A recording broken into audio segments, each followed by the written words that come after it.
ये बड़ौदा का जो उत्सव है जगन्नाथ जी का, ये बड़ौदा का पूरे शहर का उत्सव है, समान मानवी का उत्सव है।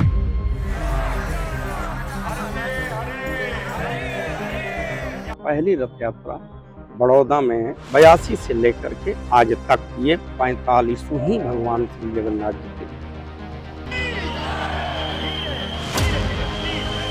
जगन्नाथ जी की इस रथ यात्रा में 45 टन सिरा जो रथ के पीछे चलेगा वो जन समुदाय के लिए होगा। जगन्नाथ जी का रथ यात्रा विश्व के कोने कोने में निकलता है। हिंदू संस्कृति है, हमारा धर्म है, हम सब नहीं करेंगे तो कौन करेगा।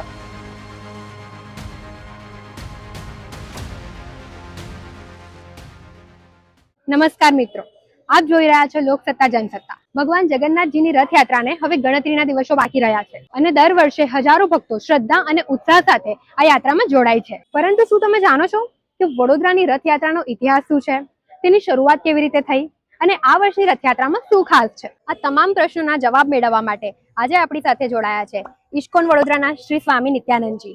લોકસત્તા જનસત્તામાં આપનું હાર્દિક સ્વાગત છે સ્વામીજી। સૌપ્રથમ અમને જણાવશો કે વડોદરામાં ભગવાન જગન્નાથજીની રથયાત્રાની શરૂઆત ક્યારે અને કેવી રીતે થઈ અને તેના ઇતિહાસ વિશે અમારા દર્શકોને જણાવશો। सर्वप्रथम इस्कॉन मंदिर की तरफ से पूज्य महाराज बाशु घोष की तरफ से लोक सत्ता और जनसत्ता के सभी दर्शकों को और आप सबको बहुत सारी ढेर शुभकामनाएं। पहली रथ यात्रा बड़ौदा में इस्कॉन मंदिर के द्वारा बड़ोदरा रेलवे स्टेशन से शुरू हुई थी और तिथि आषाढ़ी के दिन और 82 से लेकर के आज तक ये 45वीं भगवान श्री जगन्नाथ जी की વડોદરાની રથયાત્રાને અન્ય શહેરોની રથયાત્રાથી શું અલગ બનાવે છે અને એવી કઈ પરંપરાઓ છે જે આજે પણ જળવાઈ રહી છે? हम बेसिकली जगन्नाथपुरी को फॉलो करते हैं और जो जो चूँकि जगन्नाथपुरी एक चार धाम है जिसमें हमारे हिंदू संस्कृति सनातन धर्म का एक बहुत ही पवित्र और बड़ा धाम है। तो जो भगवान श्री जगन्नाथ जी का जिस भाव से वहाँ पर पूजा उसी के अनुरूप हमारे इस्कॉन बड़ौदा में यहाँ पर होती है। बड़ौदा एक संस्कारी नगरी है और मैं बड़े दावे से कहता हूँ कि बरस एक साल बीत जाता है तो उसके बाद सब फिर से इंतजार करते हैं कि कब भगवान श्री जगन्नाथ बलदेव सुभद्रा देवी का शहर में आगमन होगा। ये बड़ौदा का जो उत्सव है जगन्नाथ जी का, ये बड़ौदा का पूरे शहर का उत्सव है, समान मानवी का उत्सव है। ये कोई इस्कॉन मंदिर का नहीं। इस्कॉन मंदिर तो रथ तैयार किया, ठाकुर जी को रथ रेलवे स्टेशन पहुंचा दिए, ठाकुर जी को ले गए, उनकी श्रृंगार, उनकी आरती पूजा भोग लगा दिए। उसके बाद तो जन समूह जगन्नाथ जी के जयकार करते हुए महामंत्र का कीर्तन, भगवान के नाम का स्मरण, जो हमारे संत साधु महामंत्र का कीर्तन करते हुए आगे बढ़ते हैं और उसमें सभी जो है सम्मिलित होते हैं। આ વર્ષની રથયાત્રા માટે ઇસ્કોન વડોદરા દ્વારા શું ખાસ તૈયારીઓ કરવામાં આવી છે? આમાં આ વખત જે છે મને લાગે છે આ પ્રશ્ન બધા જ પૂછે છે શું ખાસ છે।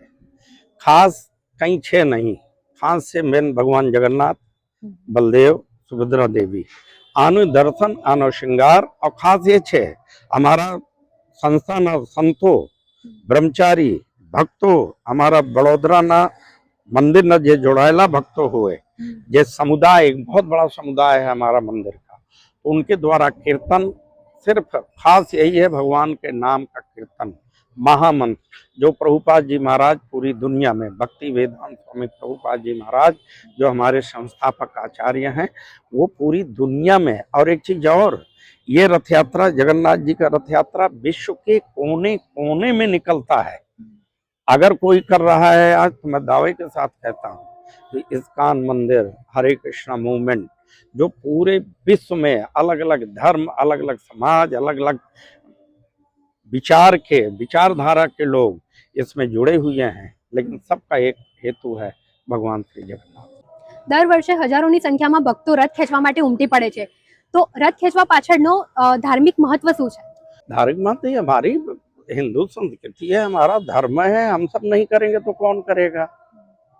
इसमें हमारी ही देश में हमारी ही सभ्यता, हमारा संस्कार, हमारी परिवेश, हमारी वेशभूषा, अब इसमें नया हम कैसे बता सकते हैं या किससे क्यों जोड़ सकते हैं? अनादिकाल से हम सब सनातन धर्म के अवलंबी हैं, वो मानने वाले हैं। हाँ, एक चीज और कह दूं आपको, भगवान जगन्नाथ जी की इस रथ यात्रा में 45 टन सिरा जो रथ के पीछे चलेगा वो जन समुदाय के लिए होगा, यही बनेगा मंदिर के पीछे भाग में। यदि आपको देखना है तो आप 15 तारीख को 4:30-5 बजे आकर के पीछे बड़ा भंडारा किचन है, वहां आपका देखें। सुबह से लेकर के सब पब्लिक के लिए, जाहिर जन समुदाय के लिए भोजन प्रसाद, विशाल जन समूह, यहाँ आने की जगह नहीं होती है।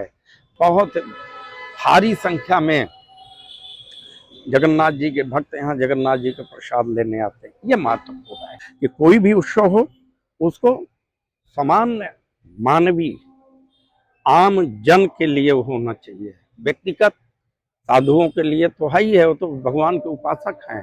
साधु मतलब ठाकुर जी की सेवा करने वाले, और जो उनका स्वभाव शांत हो, सरल हो, मृदु हो, वो सब हमारे पास साधु हैं।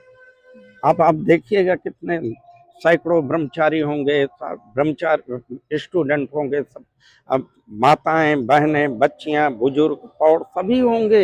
ये मंदिर लोगों से जुड़ा हुआ है, समाज से जुड़ा हुआ है, भिन्न भिन्न अलग अलग समुदाय से, सारे समुदाय के, सभी समाज के, सभी वर्ग के लोग यहाँ जुड़े। व्यक्ति विशेष या समाज विशेष से नहीं है।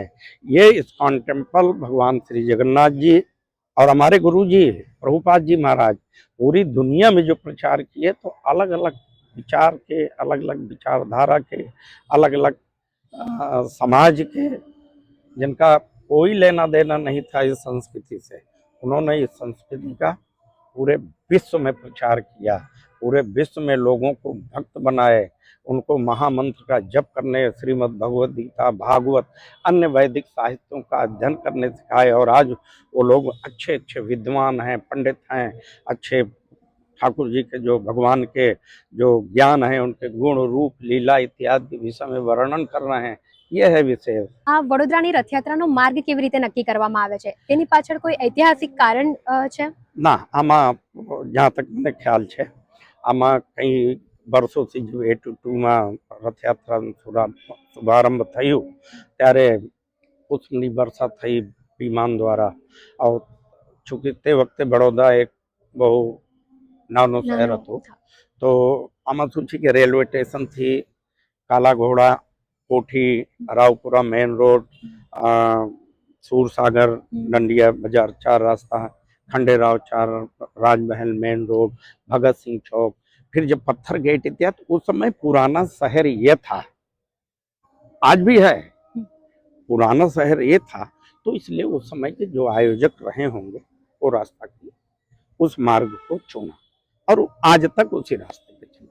कोरोना काल में भी वही रास्ते में चला, गोधरा कांड में भी उसी रास्ते से चला। तो सभी लालायित रहते हैं जगन्नाथ जी के सेवा के लिए उनके। और आप देखिएगा स्वयंभू कितने लोग जामुन प्रसाद बांटेंगे, कितने लोग मूंग का प्रसाद बांटेंगे, कोई नींबू पानी पिला, अनेक प्रकार के स्वयं सेवी जितने भी हैं वो सब रथ यात्रा में सम्मिलित हुए लोगों की सेवा करते। लोक सत्ता, जनसत्ता के सभी दर्शकों को और आप सबको इस्कॉन मंदिर की तरफ से बहुत सारी ढेर शुभकामनाएं। आप लोग यहाँ पर अपना समय निकाल के आए, इसके लिए आप सबको बहुत बहुत हरे कृष्ण। સ્વામીજી, આપનો કિંમતી સમય આપવા બદલ આપનો ખૂબ ખૂબ આભાર। જો તમને આ વિશેષ મુલાકાત પસંદ આવી હોય તો વિડીયોને લાઈક કરો, અમારી ચેનલ લોકસત્તા જનસત્તાને સબસ્ક્રાઇબ કરો અને તમારા પરિવાર અને મિત્રોમાં વિડીયોને શેર કરો।